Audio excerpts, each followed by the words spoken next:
The only way to grow a consumer products brand is by doing these 5 things I'm going to show you on this video. These are the only 5 things that work to grow a consumer product business in 2025. We've been working with several consumer CPG brands over the last several years, and we've boiled down the core essence of what's needed to scale to these 5 core things. Now, what you need to understand is that consumer product business, there's a lot of good that comes from it, and that it's a repeat buying business, especially if it's a product that people want to keep buying, right? But the problem with it is it's often very low average order value. And there's many other problems that arise too, especially because it's very crowded depending on the consumer product business that you're advertising in. So the last couple of years, we have come up with a 5 core pillar blueprint that we always turn to now when we want to grow a consumer product brand.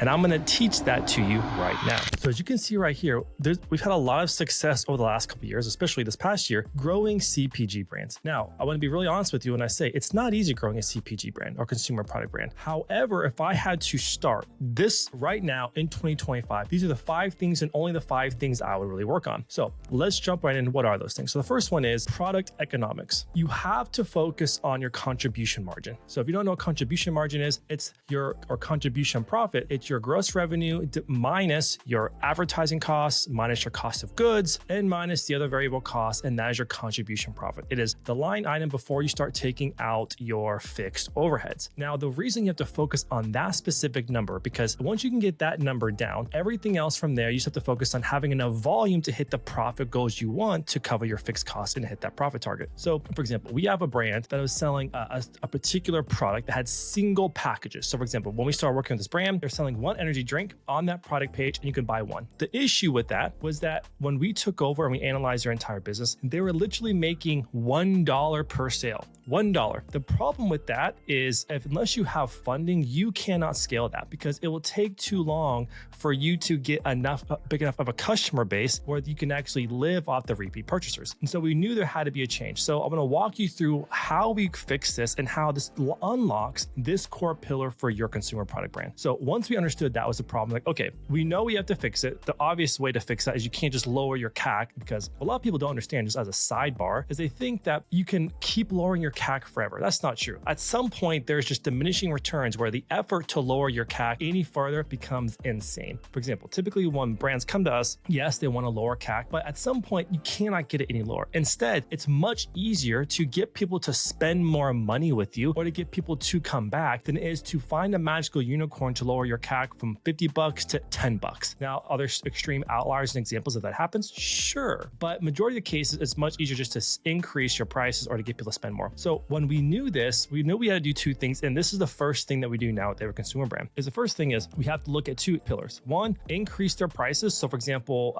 most consumer product businesses, so let's say you're selling a product for about $34. Most CPG brands, typically when I see online, they're selling in the range of like $34. A 10% increase on your prices, they're really not going to know. It's going from $34 to $37. In majority of cases, you can increase that without any detriment to your conversion rate or loss of customers. So that's one of the first things we do is we test what can we do to increase the prices so that we can get some of that margin back. Because a lot of times it probably doesn't change your CAC either. So how cool would that be? Increase your prices by 10%, get 10% more margin, but your CAC doesn't change. Like, that's a home run, right? That's the first thing we do is we increase the prices by 10%. The second thing we do is we look at what can we do to get people to spend more with us. This is a very simple strategy that we do for most consumer brands is we do a few things. Number one is instead of giving someone one option. So for example, let's say you sell a coffee replacement powder, right? Typically those are in some kind of a tub, or another great example is people that sell electrolyte packets. Typically those are in like one package. The easiest thing you can do is then offer them several options. So on the product page, we'll have an option 1, we'll have an option 2, and an option 3. But here's the critical part is we learned this lesson that you have to use some marketing psychology and put labels, and you can do call outs, different ways to do this, but you want to label what options are the most favorable. So for example, option number 2, you can label as good buy. Option number 3 is best value. The reason why is because when you anchor these as good label, best buy, the high majority of cases, people are going to choose one of these 2 options versus this option because you're anchoring. SaaS does a really good job of this. And by doing that alone, those 2 things for this brand and other brands, we saw 15x increase in their contribution profit. Now, the big thing you want to understand, which I'll show you in a second, is when you do these options, there's a big secret. That secret is you want to make sure that you have default selected what option you want people to get, because humans are interesting creatures. We tend to go go with the least amount of friction option, and we tend to stick with whatever the default option is, especially if the default is on the one that says best value. Like, oh, I want the best value, and we don't question it that often. And that is really important. I told a brand in our mentorship program, literally that's last week, that has a supplement brand, I said, you need to make this the default, and you'll be surprised at how many people just tend to go with it.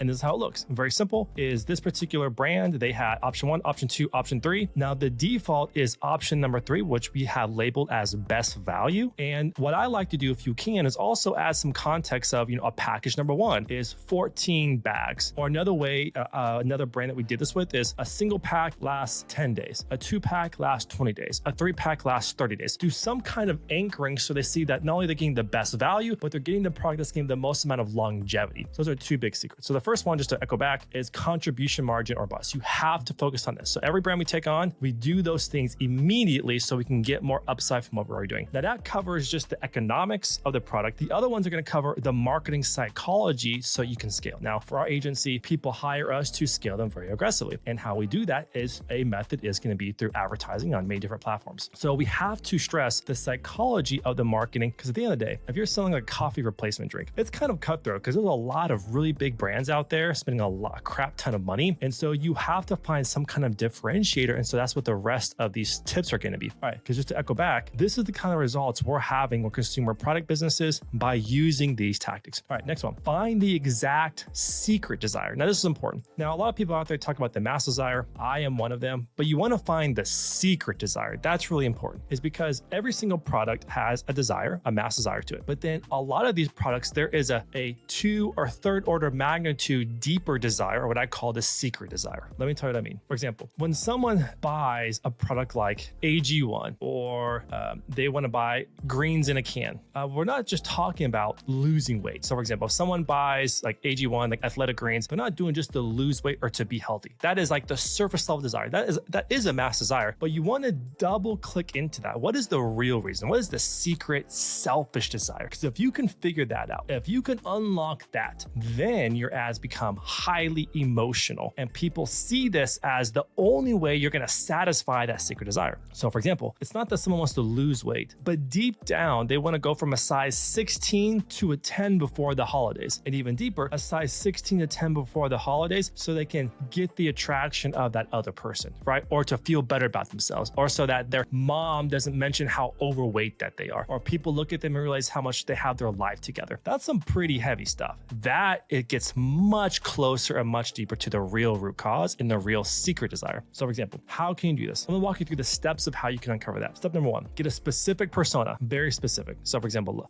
let's pick the same one. Let's pick a single female between the ages of 24 and 28. She's out of college, she has a job, she has consumable income, right? And then through your research, identify what are her body struggles. For example, this particular brand I'm thinking of right now, a lot of the people are overweight that buy their product. And so their body struggles are like some of the things I've been talking about. So just think through what are the body struggles once you do your research. Then think through what is their self-image. People who are extremely overweight in this example, what is their self-image? How do they feel about themselves? What is their emotional state? So if you're overweight, what is your self-image? I don't know about you, but I have a sister that is overweight. Her self-image is very, very poor. So her emotional state is often self-deprecating. Often she puts herself down. Often she just has low self-confidence. Often she doesn't believe that a guy could be into her, not even though a guy is. So you can kind of see where I'm getting to. It's like, what is that emotional state? Then we get to the next part. What is their current body image? So now, what is the body image that they look at themselves in the mirror? What is it? What are the plain facts of the body image? Now, where do they want to get to? What is the desired image? If you can think through these different angles and perceptions, it starts to create a very clear picture. Here is what this person wants, and I'll show you an ad that we made in a few moments that shows this. Because once you can do that, then you have emotionally targeted ads. Because each one of these areas can become angles and concepts you can experiment on to identify the secret desire that is going to crank for your ads. For example, doing this for one of our brands was the difference between a $52 CPA and a $34 CPA, because we cracked the body image, the desired body image that they want, by showing also the current body image they have and their emotional state with it. That became so powerful. There was hundreds and hundreds of comments inside that ad. All right, next one. Turn benefits into claims. This is really important. Yes, people talk about features tell, benefits sell, but a lot of times people don't take the benefit and turn it into a claim. Listen, at the end of the day, everything we do, whether you are a founder watching this, you're a marketer, you're an agency side, everything we do at the end of the day is all about getting attention. That's it. If you have an online business, congratulations. It is your job to get attention because that is how your business grows and that is how you get sales. So for example, a lot of CPG brands, and this is like a big pet peeve of mine, is they think that their ingredients are what people care about. That is not true. People do not care about the ingredients. They care about the outcomes of what's in the ingredient. So for example, what consumers really care about is the end result.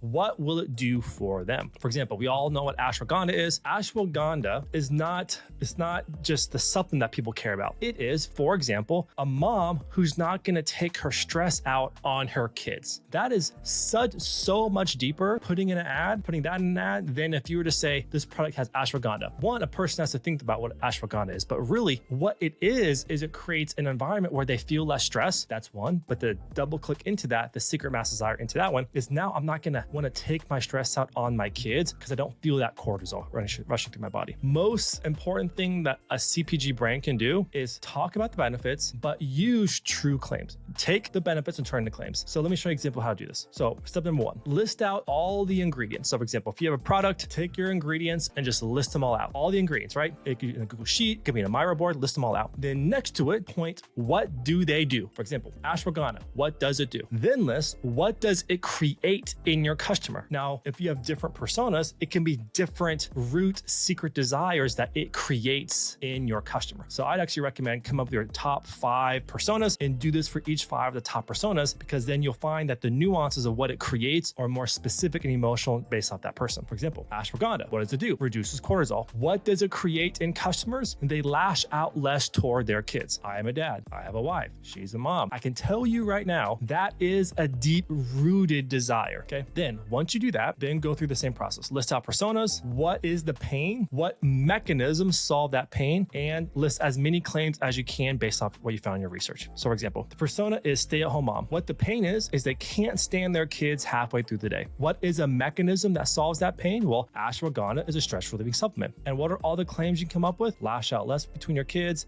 make better decisions because they're not stressing you out, be understanding towards your kids. You know, other pains are having life regrets because I lashed out my kids, I hit my kid, or I said something that made them really cry, or I'm struggling with purpose. So you can kind of see that there's different pains. Ashwagandha is the mechanism that can relieve it, and then you have to come up with what that claim is, and ashwagandha being the mechanism that makes it happen. So by doing this, you can see these become so much more emotional. Now your product creates a totally different lifestyle, and now the desire people have to buy that product is going to be so much deeper, so much more powerful because they don't want these things. And now they see that this is the only way that's going to make that happen. So for example, this is a product, an ad that we made. I can't show the ad because we have an NDA in place. But I lost 4 pounds and felt lighter in 14 days, right? It's a claim. It's a claim that going through this process, we found out that is the deep rooted desire that they want. And we put that in the ad and it's crushing. Okay, next one, exact consumer look. This is important. So with advertising, and this is where a lot of people just probably overcomplicate when it comes to running ads. You get what you show. Specifically on Meta, because the algorithm is so good, you get what you show. So for example, what you need to do is you need to show the exact persona you want to target. For example, I'll never forget this. There is a fashion brand that we worked with for a long time. And when they first started their brand, they were using and showing 18, 19, 20, and 21-year-olds because it was a person who started a brand literally right out of college. And all their friends were these young kids. So they were in that age bracket. But as they grew and as they had that brand for 6, 7, 8 years, the brand matured. But they still only had 18, 19, 20, 22-year-olds buying their product. So what they had to do is they had to have models who are in their 30s, taking pictures of their product, tagging them, using influencers to age up the consumer base. Very simple. You get what you show. So a lot of brands, especially CPG brands, would do much better if they did before and afters of exactly who they want to target. So show the exact customer type. Very simple. So this is what you do. Go through this process. Number one, what is their deep emotional pain? So you always have to go back to deep emotional pain, especially when it comes to consumer product. What is that visual that shows that pain? Be clear on that because there can be many ways to show the visual of what is that pain. What does that emotion look like? For example, if you think about someone who's overweight, what is the visual? Well, they can't put their pants on. They can't put a dress on.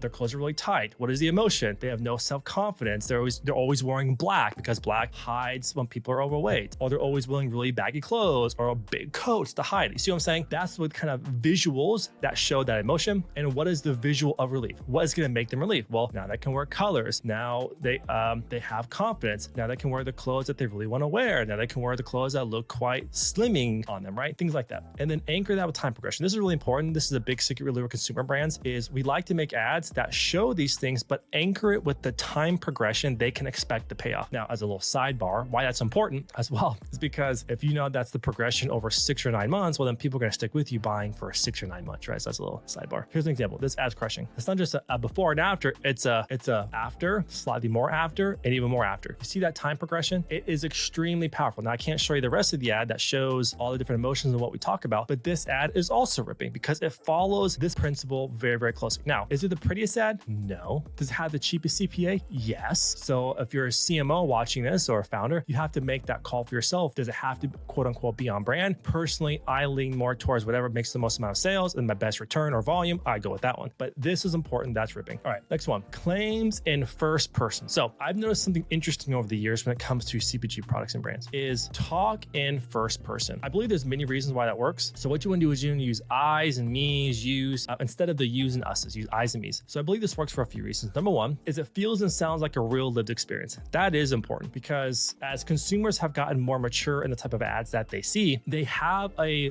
bullcrap meter and a bullcrap lens. But when you tend to label something as I or me, it tends to remove those barriers in your mind because it sounds and feels real as if it's coming from a real person. The other one, why I really like this is especially if you use very specific situations, it does two things. One, it tells a person when they read it or when they see it that this must be true because it's so specific. That's why if you ever read the book, Never Split the Difference by Chris Voss, when he talks about negotiating, instead of saying, I need $10,000 more when you're negotiating a salary or a deal, say, I need $9,767. That specificity makes the other person think this must be real because it's specific. So that's why I'm a huge fan of just doing specifics. But the other reason why this works is because when you tell a story and it's very specific, people begin to relate based off similar lived experiences. For example, if you show a visual of an overweight mom who went to Starbucks and the barista asked if she was pregnant and she wasn't pregnant. That's so specific that people begin to align their experiences of, oh man, I've gone to Starbucks now.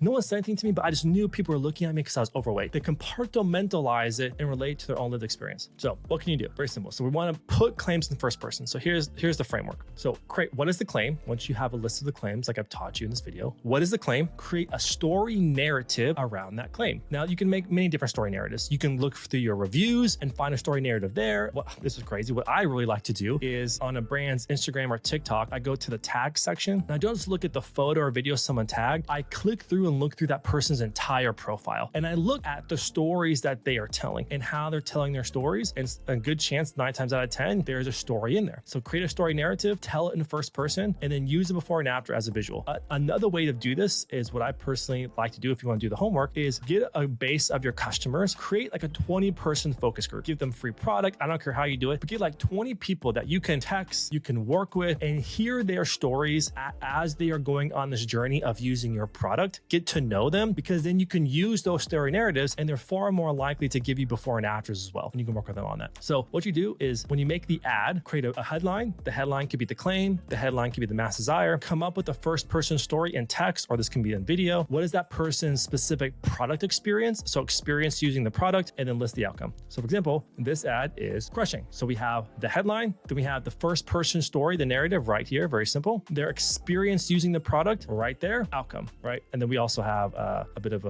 then we also have this risk-free claim right there. So this crushes and it follows the same principles that I've shown so far in this video. And this is an ad that is a result of all the combination of strategies and principles that work for consumer brands that we are seeing right now. So if you have a consumer brand or you're working with a consumer brand, pivot and focus on these things immediately. We have a brand inside of our mentorship group and I told them to do these exact same things and they are getting breakthroughs because it's focusing on not tactics, but just marketing and business fundamentals.